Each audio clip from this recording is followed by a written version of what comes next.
Hello, my name is Brant Hunt. Today is the 16th day of March 2022, and my channel on YouTube is Discerning What is True.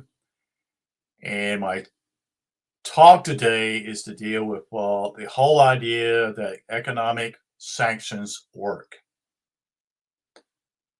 So, probably the last 30 to 40 years, the United States has been using economic sanctions. Economic sanctions at one time were powerful at that point 40 years ago because the United States was a key economic power. We produced far more, especially manufacturing, and many American companies produced products that went worldwide. It was shipped from the United States with jobs here. It was shipped to foreign countries. Like, for example, computers at one time were made here in the United States. Computers are no longer made here in the United States. They're made somewhere else because of the NAFTA deal. You see, all of this was a part of the destruction of the United States to destroy her economically. So I just heard recently, actually today, I should say, that the Korean company that makes these little things that are chips, what we call them, computer chips for cars, have now shut down. And I don't know why. And I'm getting a story here. I'm getting a story from stevequayo.com. And this is what the statement says. All neon is now stopped from being shipped to the U.S., and this may cost 100 million American jobs. I don't know if it's that many. That's kind of high because there's not many. I don't think that's that many people even working. 100 million people here. The global on-hand supply at the manufacturing company is 2 to 3 weeks only. Secondly, the direct and indirect effects in the U.S. only is the loss of about, he says again, 100 million jobs. And he states why, and he speaks about cars and trucks. All things with chips of any type, and then will halt production.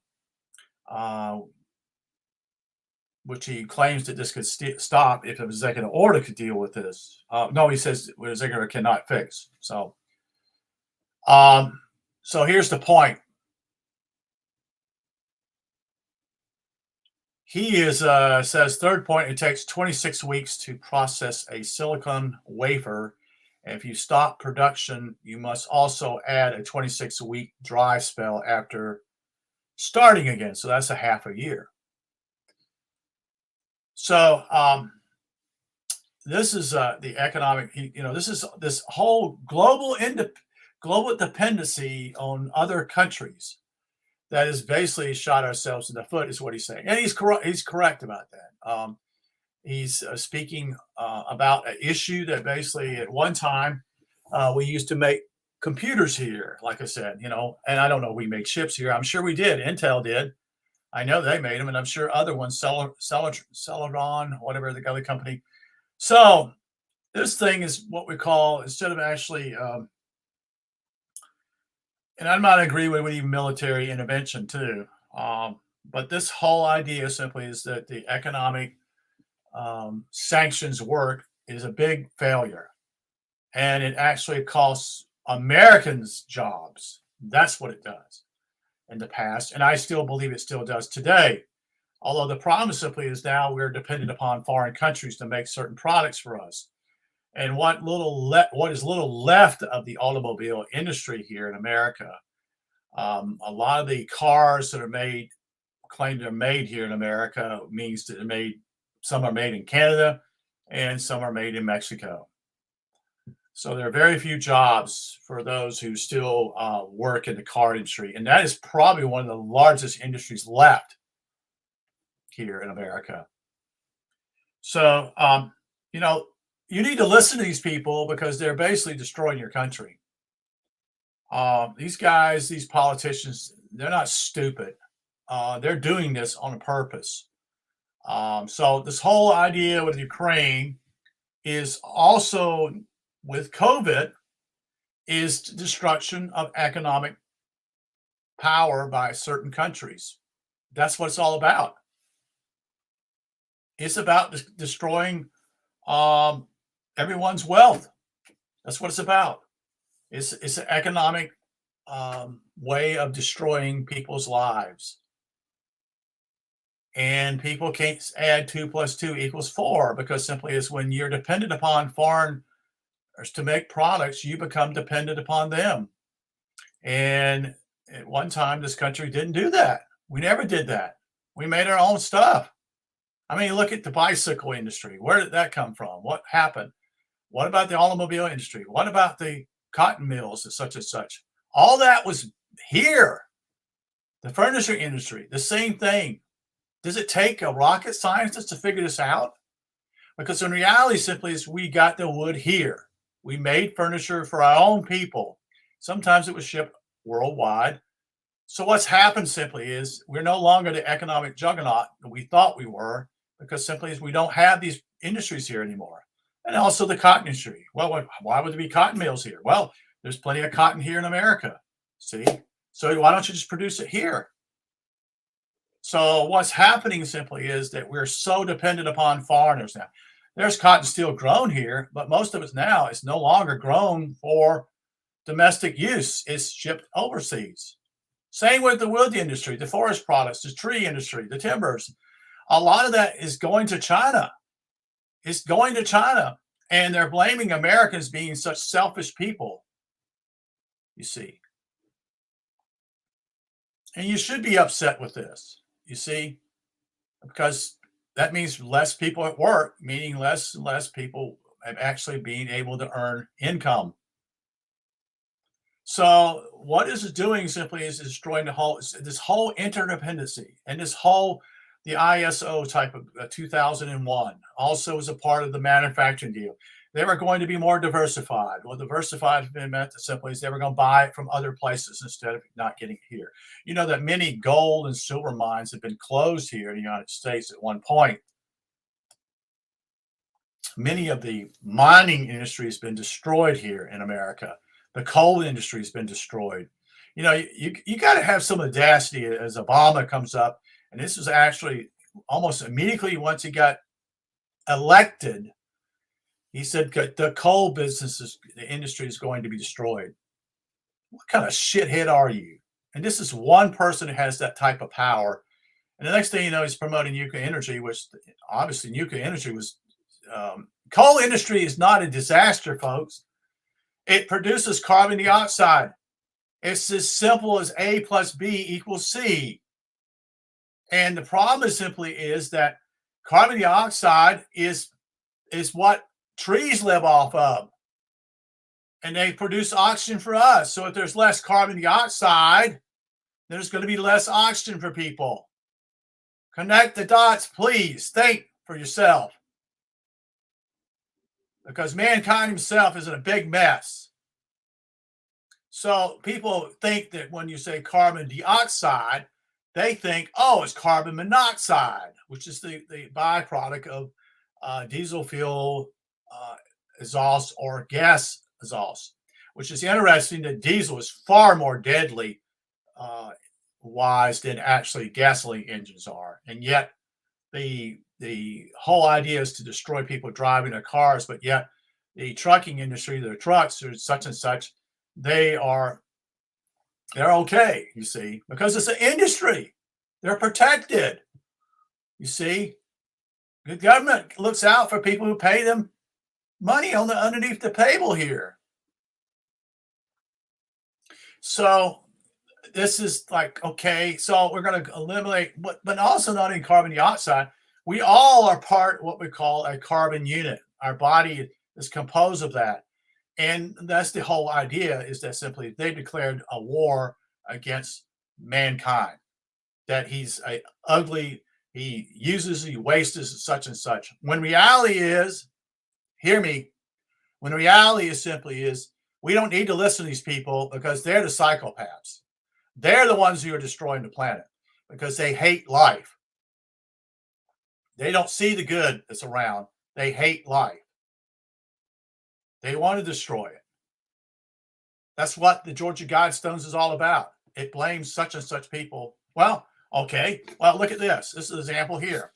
Things like this used to be in glass containers. Okay, the products. Glass can always be cleaned and reused. Okay, but plastic is disposed and thrown in garbage disposals. Oh, we can't burn this neither because guess what? It produces bad air, bad pollution. You see, in my lifetime, I've watched this and seen the incompetency. Oh, yes, you can drop this on the ground and it won't break, but we hardly ever broke anything on a kitchen table. We hardly ever, because we were taught to pick up a glass, not to overflow it, not to have everything in it.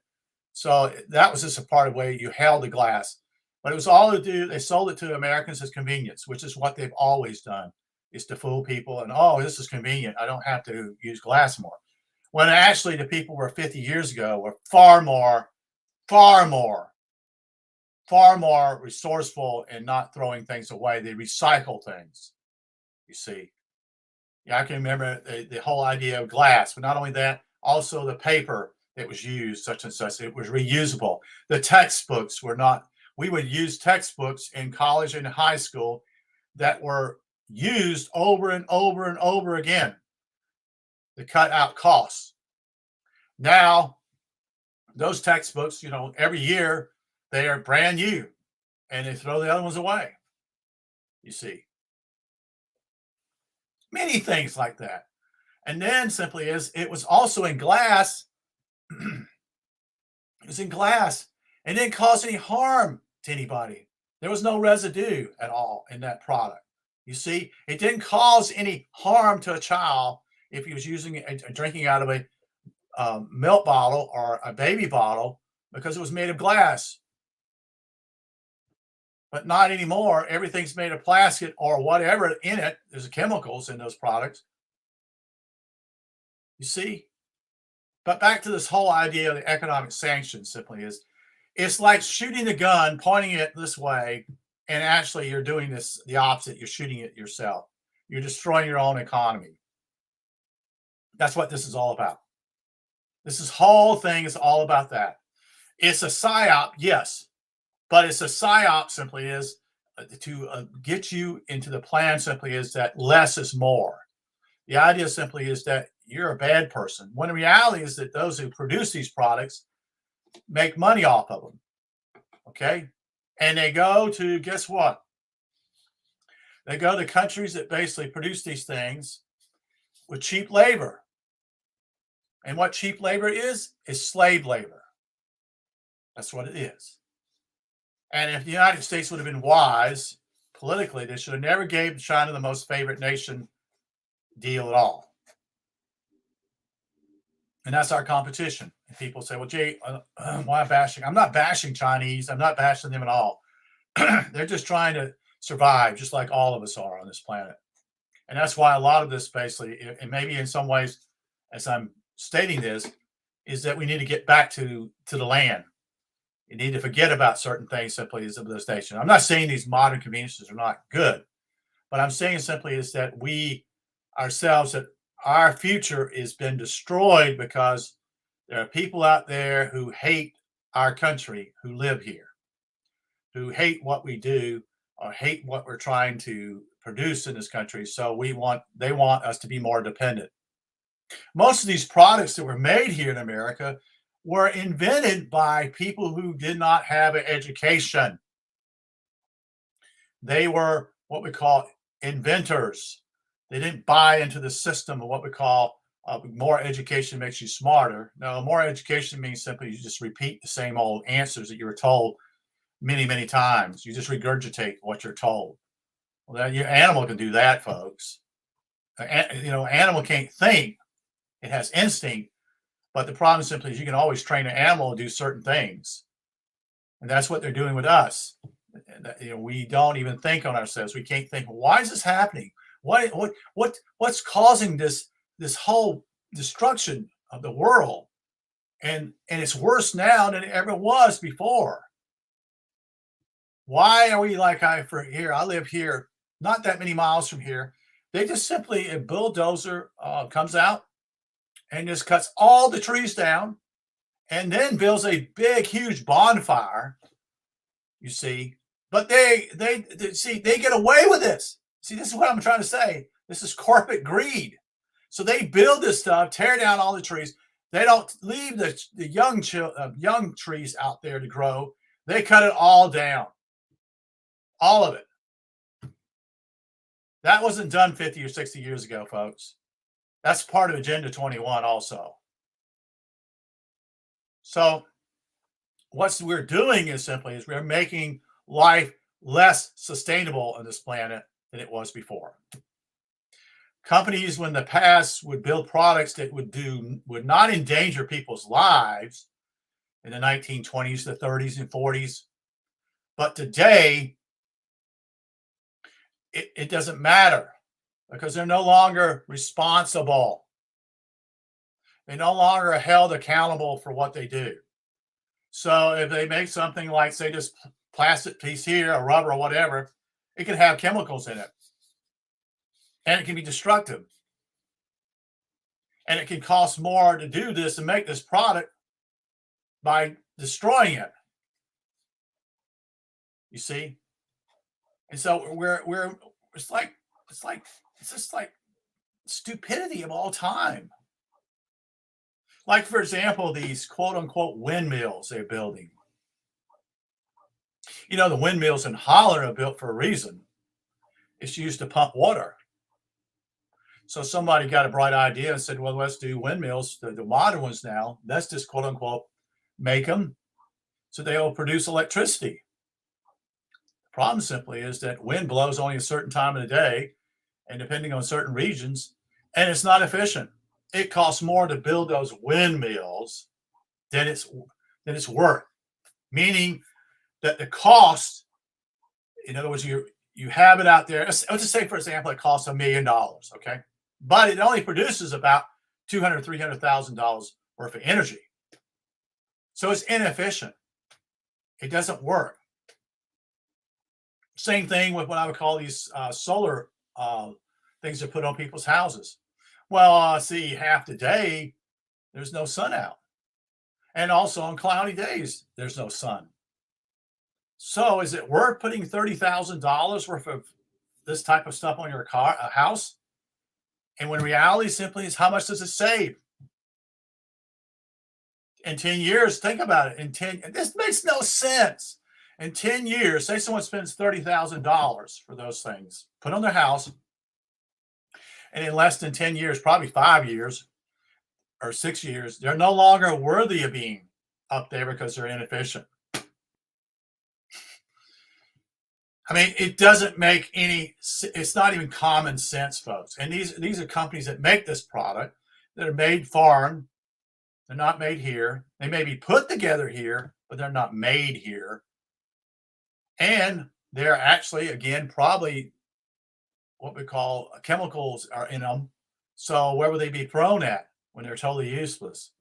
Oh, they'd be thrown, such and such. So they'll call. So see, this is how this all works. So it's destructive to this planet, or it's destructive to people who are trying to make it. You see. So when you spend $30,000 for these things, and you're not going to accumulate, you're not going to get the savings with electricity. Nowhere near that. There's no way. So someone's being taught to spend a ton of money into this type of thing, and they may save in 5 or 6 years, maybe $4,000 or $5,000. Doesn't make sense. And the people who are promoting this are making tons and tons of money. And again, they're not responsible. Somebody later on will be responsible to deal with that when it's a waste. Even I know why the government here in South Carolina and other states are taking back old computers because of the electronics, but mainly because there's silver in them. So when you take your old computer and give it to the waste deal here in the state of South Carolina, it's beneficial because what happens simply is that that that item, the silver, is going to be worth more, such and such in the future, being used again. So that's why that's why the state takes those, and someone's making that money. It's not the state; it's somebody else is making the money. You see, those that go in and hire people to pull the silver out, the electronics, such and such in it, and use that, and then resell it. And usually, some of this is even automated, so there's hardly anybody working in that jobs. And then also, many when you think about it, how much would they pay these people anyway? They won't pay them anything. They pay them menial work. It doesn't make any sense. None of it. It's like it's like let's just produce anything that shows it can save us such and such. For example, what about the modern refrigerators and all that type of thing? Are they any better? And they cost now enormously amount of money. Or some of them are $1,000. Now maybe you're paying for that stainless steel deal, what they look like. But many years ago, you could get a refrigerator for $200 or $300, but it didn't have all that smart growth in it. Smart deal. Oh yeah, I got to have that smart deal. So they're listening to you. They have listening devices in those things. You know that they have microphones in them. The whole thing, type of deal. But also simply is that, oh yeah, they can shut down. Yeah. You may have electricity, but then they say, well, you use so much energy, such and such on this refrigerator, and they'll just shut down. That's why it's called smart. Everything's smart because they can turn it down, you can shut it off. So, that's what it's coming down to. People are trying to survive, are having these modern conveniences. They're not going to be dependable. I've heard people in California when they had these fires, they were locked out of their houses because of the smart locks. It doesn't take rocket scientists to figure this out. It doesn't. And so, guess what? Some people can't get in their houses, can't get out. Aren't we becoming more of a prisoner in this place? Anyway, I kind of got a little bit off the tangent, but the whole idea again with economic sanctions, they don't work. They never have worked. The countries that do this are the Western countries that do this, and then they're actually destroying themselves. And we're becoming more and more economic dependent upon foreigners. And we didn't do that years ago. There was what we call common sense back then. And I'm not saying that the workers were treated good. I'm not saying that. That's not what I'm talking about. I'm talking about what I'm speaking of, that we had wood, we had timber, and we created furniture. We had cotton. We had ways of making cotton clothes, products. I have gone into a few stores here. I went to Belts here locally. I was looking for some shirts, cotton shirts, maybe 70% or 80% cotton, whatever. They're almost gone. And what is being sold to you is now costing far more. A shirt now, even if it's on sale at Christmas time, worth $35 at Belts for an Oxford long sleeve shirt. And the material itself is no longer as thick as it used to be. Now, in wintertime, naturally, you want a product that's thicker. That makes sense. Okay. You want to feel it. Okay. But you can tell simply as the products are being made elsewhere is cheaper, and there's other inferior products being put into it. And yet the product's more expensive. Now, part of the reason why the price is more expensive is because the dollar is not what was worth even 20 years ago. And so you need to glean from these things. You need to be aware. You need to take stock. You need to be aware of what you need in the future, what's important and what's not. That's the critical thing here. So anyway, it's approximately 25 minutes, so I need to go. But I appreciate your attention and wish you a great day. And hopefully others will see this. And if you have any questions, I'm more than glad to try to answer your questions. Thank you. Have a great day.